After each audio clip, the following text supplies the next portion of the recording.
सरकार ने गुर्जरों को मनाने के लिए बड़ी पहल की है। बड़ी खबर आपको बता रहे हैं, गुर्जर आंदोलन पर 3 बड़े ऐलान सरकार ने किए हैं। आरक्षण को लेकर 9वीं अनुसूची में गुर्जर आरक्षण को शामिल करने का ऐलान किया है। इस संबंध में गहलोत सरकार ने कहा है कि वो केंद्र को इस संबंध में चिट्ठी लिखेंगे। एमबीसी वर्ग के 1252 अभ्यर्थियों को नियमित वेतनमान का ऐलान हुआ है। साथ ही मृतक आंदोलनकारियों के परिजनों को मुआवजे का ऐलान किया गया है। 1 नवंबर से गुर्जरों की आंदोलन की चेतावनी है और उससे पहले उन्हें मनाने की कवायद के तहत ये 3 बड़े ऐलान किए।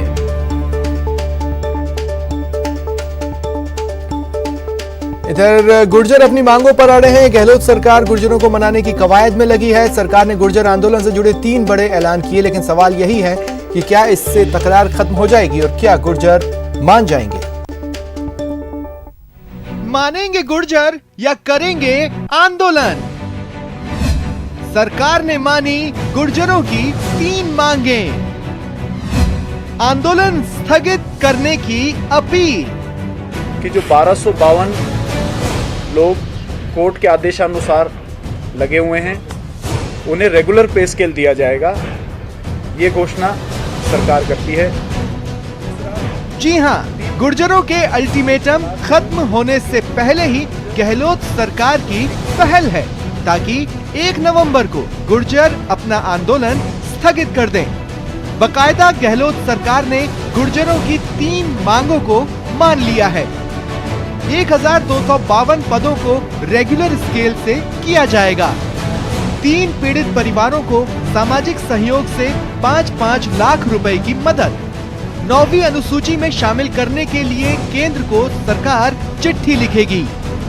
पहला कि जो 1252 लोग कोर्ट के आदेशानुसार लगे हुए हैं उन्हें रेगुलर पे स्केल दिया जाएगा, ये घोषणा सरकार करती है। तो मैं निजी तौर पर सामाजिक सहयोग से ये जिम्मेदारी लेता हूं कि उन तीनों के परिवारों को 5-5 लाख रुपए सामाजिक सहयोग से इकट्ठा करके उन पीड़ित परिवारों को, क्योंकि वो परिवारों की आर्थिक माली हालात ठीक नहीं है, इसलिए उनकी ये मदद 5 लाख की सामाजिक सहयोग से करी जाएगी। फैसला लिया गया है कि तुरंत प्रभाव से तत्काल एक लेटर, रिकमेंडेशन लेटर, ताकि 9वीं अनुसूचित में इस आरक्षण को इंक्लूड किया जाए भारत सरकार के द्वारा, ये हम लोग तुरंत प्रभाव से भेज रहे हैं। ये तीनों घोषणा करने के लिए हम आपके सामने हैं।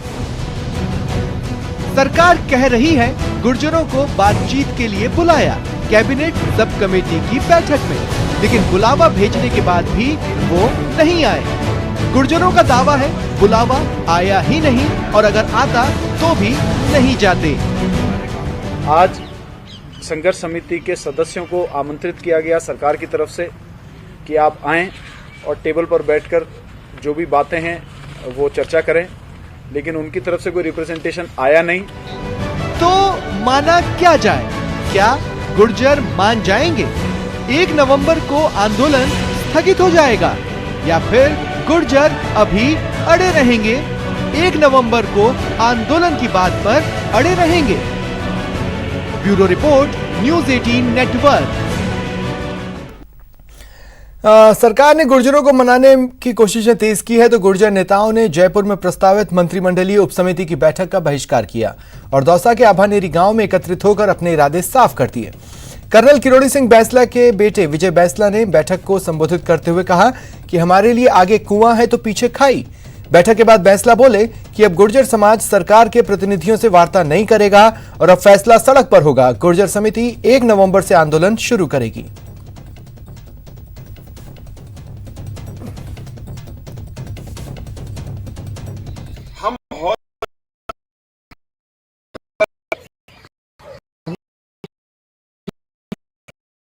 आगे जाएं तो खाई, पीछे जाए हुआ। देखो ये बात बहुत सच है और इसके कारण बहुत रहे। सबसे पहला कारण अगर मैं आपको बोलूं तो हमारा राजनीतिक नेतृत्व रहा। अभी बाड़ाबंदी हुई थी, आप सबको पता है। अगर इस बाड़ाबंदी में गहलोत जी के पास अपने विधायक अगर चले जाते और कहते हैं कि साहब गहलोत जी ये सारे काम कर दो, नहीं तो हम रिजाइन कर दिए, हमें ये मीटिंग करने की जरूरत ही नहीं पड़ती।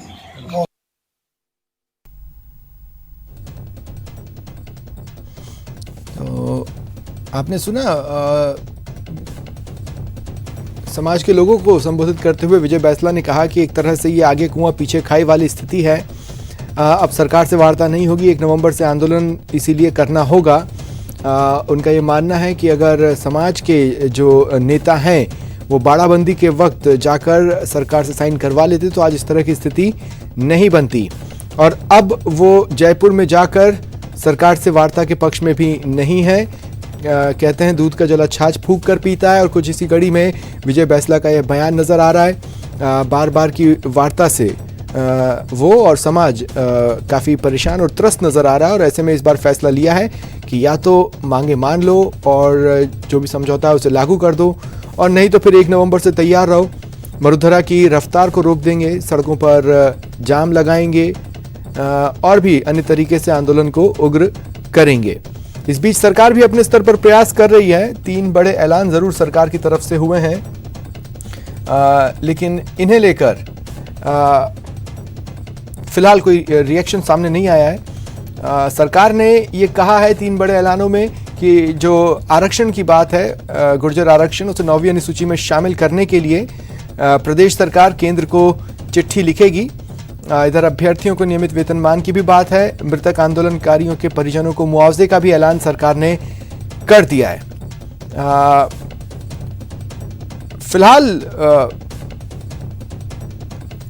गुर्जर समाज आंदोलित है, आक्रोशित है। पूर्व में कुछ दिनों पहले ही महापंचायत बैठी थी और तब भी आंदोलन की चर्चाएं हवाओं में थी, लेकिन तब कुछ कारणों का हवाला देते हुए आंदोलन को स्थगित किया गया और समाज को भी कहा गया कि भाई कोरोना काल है और खेती का समय है, ऐसे में वापस जाएं और अपने अपने काम को समेट लें और जल्द उन्हें पूरा कर लें, ताकि किसी तरह का नुकसान समाज के लोगों को न झेलना पड़े, और उसके बाद लौटें। 1 नवंबर से ये लक्ष्य हासिल करने तक आंदोलन करना है, इस मैसेज के साथ उन्हें लौटाया गया। इसे एक तरह से सरकार के लिए अल्टीमेटम के तौर पर भी देखा गया, जिसके बाद सरकार की तरफ से प्रयास जरूर हुए। आज एक बड़ी बैठक बुलाई गई थी, लेकिन कुछ हल इसलिए नहीं निकला क्योंकि गुर्जर समाज की तरफ से कोई आया नहीं। कैबिनेट सब कमेटी की बैठक थी और गुर्जर प्रतिनिधिमंडल इसमें नहीं आया। इसकी जगह वो दौसा में एक बैठक करते दिखे और वहां पर एक तरह से रिएक्शन भी मिल गया।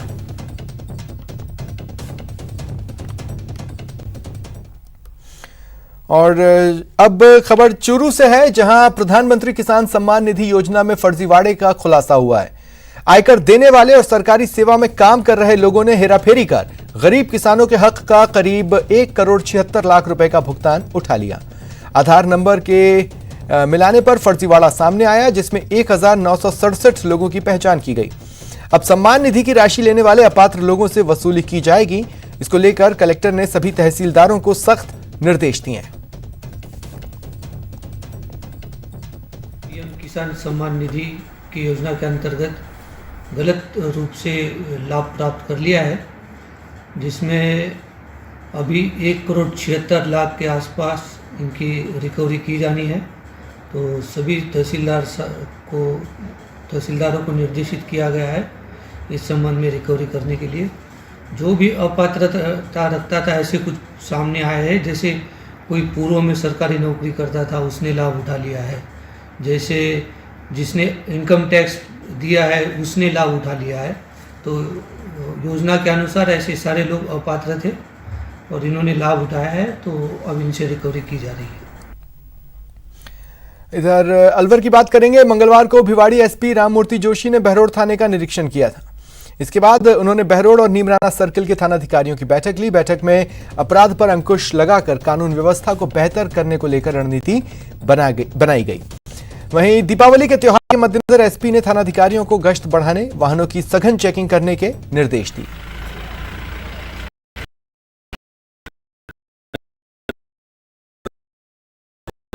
समीक्षा की गई कि दिवाली आ रहा है, सर्दियां भी शुरू होने वाली है, तो ऐसे माहौल में संपत्ति संबंधी अपराध बढ़ने की आमतौर पर आशंका रहती है, तो उनके संबंध में रणनीति बनाई गई है। अपराधियों को चिन्हित किया गया है और संपत्ति संबंधी अपराध के संबंध में ठोस कार्रवाई किए जाने की हमने जो है रणनीति बनाई। जयपुर के नाहरगढ़ किले में घूमने आए एक विदेशी मेहमान के अपमान पर पुलिस ने एक्शन लिया। दरअसल नाहरगढ़ किले में एक विदेशी टूरिस्ट पर कुछ नाबालिग लड़कों ने अश्लील शब्दों का प्रयोग किया था। उस घटना का विदेशी टूरिस्ट ने वीडियो बनाकर सोशल मीडिया पर शेयर कर दिया, जिसे एडिशनल कमिश्नर अजयपाल लांबा ने अपने फेसबुक अकाउंट पर साझा किया, जिसके बाद पुलिस ने नाबालिग लड़कों की काउंसलिंग की। परिजनों को भी इसकी जानकारी दी। मामला करीब 1 साल पुराना है।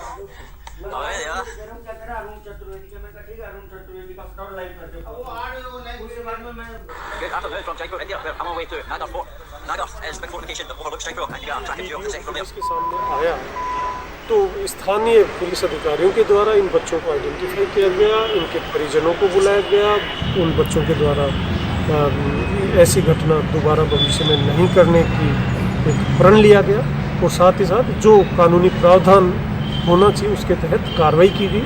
हमारी कोशिश है कि जयपुर शहर में आने वाला प्रत्येक टूरिस्ट एक शांतिपूर्ण वातावरण में हर टूरिस्ट को अट्रैक्ट करने वाला सौहार्दपूर्ण वातावरण में यहाँ आवे। श्रीगंगानगर एसीबी आज मकराना नगर परिषद आयुक्त संतलाल मक्कड़ के बंद घर की तलाशी लेगी। एसीबी ने नागौर के मकराना में कल बड़ी कार्रवाई को अंजाम देते हुए मक्कड़ को 40,000 रुपए की रिश्वत लेते रंगे हाथों पकड़ा था। कल संतलाल मक्कड़ के घर पर ताला लगा मिला था।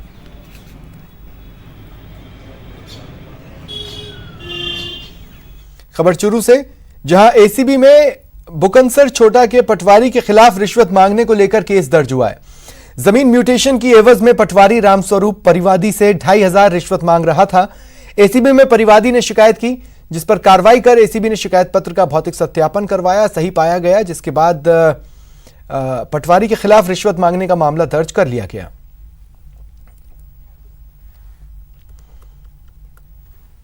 बात करेंगे चित्तौड़गढ़ की। शुद्ध के लिए युद्ध के तहत प्रशासन, रसद विभाग और स्वास्थ्य विभाग की संयुक्त टीम ने 3 दुकानों पर छापे मारे। बड़ी मात्रा में एक्सपायरी डेट के ऑयल, मसाले समेत कई सामान जब्त हुए, जिन्हें मौके पर ही नष्ट किया गया।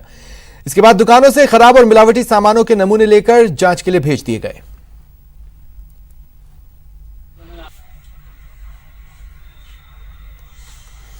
अजमेर के शास्त्री नगर इलाके में पीने की पानी की समस्या को लेकर लोगों ने प्रदर्शन किया। लोगों ने जलदाय विभाग ऑफिस के सामने मटका फोड़ा, नारेबाजी की। प्रदर्शन कर रहे लोगों ने कहा कि लंबे समय से पानी की समस्या को लेकर जलदाय विभाग को कई बार लिखित में शिकायत दी, लेकिन समस्या का समाधान नहीं हो रहा। लोगों ने विभाग के पदाधिकारी 4-5 दिनों से पानी आ रहा है और काफ़ी लोग परेशान हैं। जैसे नवरात्रा में पानी की ज़्यादा आवश्यकता पड़ी थी, फिर भी हमने जैसे तैसे चला लिया। अब दिवाली का जो त्यौहार आ रहा है तो हर लेडीज़ को पानी की काफ़ी ज़रूरत है, साफ़ सफाई है, हर चीज़ में पानी की ज़रूरत है। इस वजह से हम जलदाय विभाग को आज प्रदर्शन किया। अगर आज वो पानी, उन्होंने कहा कि भाई 8 बजे तक चालू हो जाएगा पानी, तो चालू हो जाएगा, ठीक है। नहीं तो फिर अगर नहीं मानते कहना तो हम आगे जाके धरना प्रदर्शन करेंगे, यहाँ आके बैठ जाएंगे। यहाँ पर सभी लोग मिलकर क्षेत्रवासी। कोटा जयपुर हाईवे पर आज लोगों ने सड़क पर शव रख पुलिस के खिलाफ नारेबाजी की। कल मुहाना इलाके में कृष्ण चौधरी की कुछ युवकों ने हत्या कर दी थी, लेकिन पुलिस ने एक युवक को गिरफ्तार कर इतिश्री कर दी, जिसके बाद मृतक के परिजनों ने हाईवे पर 3 घंटे तक शव रख प्रदर्शन किया। जानकारी मिलने पर पुलिस अधिकारी मौके पर पहुंचे, लेकिन बात नहीं बनी, जिसके बाद स्थानीय विधायक के हस्तक्षेप के बाद मामला शांत हुआ। मुहाना थाना इलाके के अंदर कृष्णा चौधरी की निर्मम तरीके से हत्या के बाद में लोगों ने टोंक रोड को जाम कर दिया। बहरहाल मौजूदा समय में विधायकों द्वारा और जनप्रतिनिधियों द्वारा समझाइश के बाद में इस जाम को खोल दिया गया।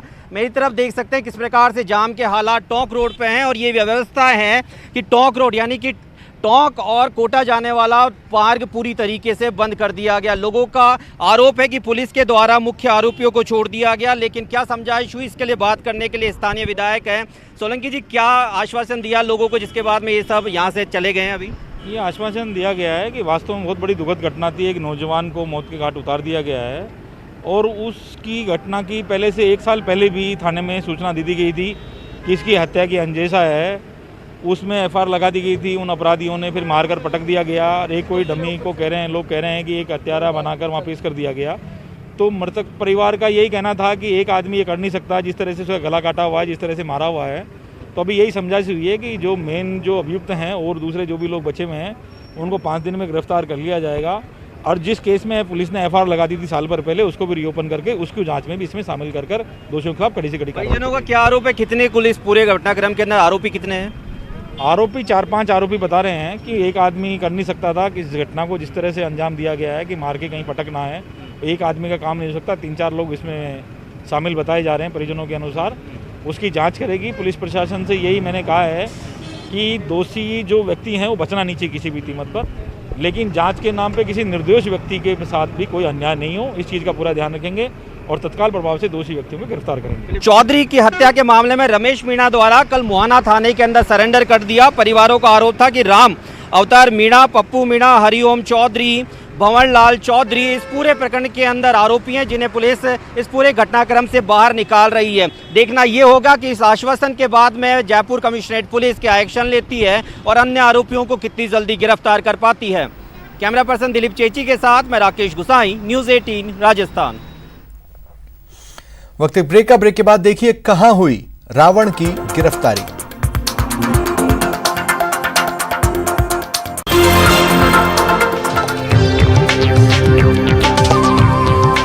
ब्रेक के बाद स्वागत है आप सभी का। रावण गिरफ्तार है। रावण को पुलिस उठाकर ले गई। अब रावण की रिहाई कोर्ट भरोसे है। आप यकीनन सोच रहे होंगे रावण की गिरफ्तारी, आखिर माजरा क्या है? इस रिपोर्ट को देखिए।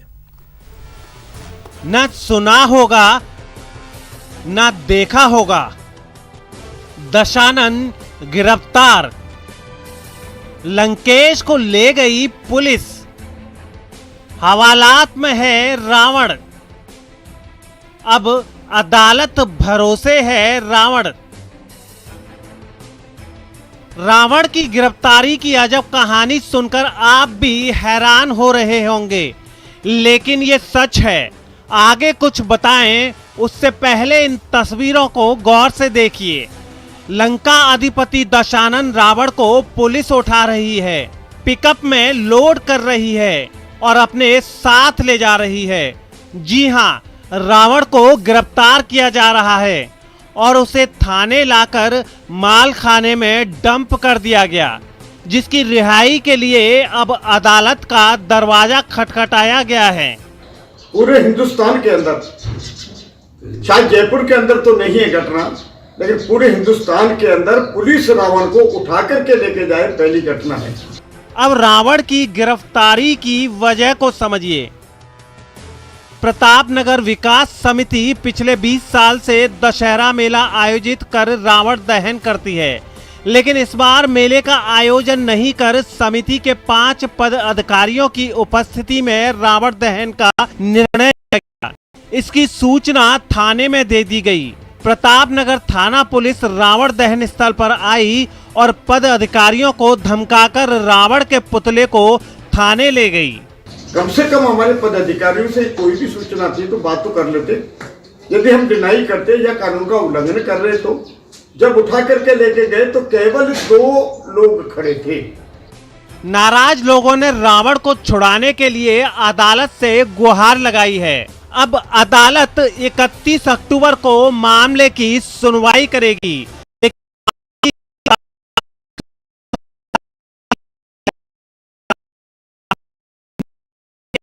नहीं, नमस्कार।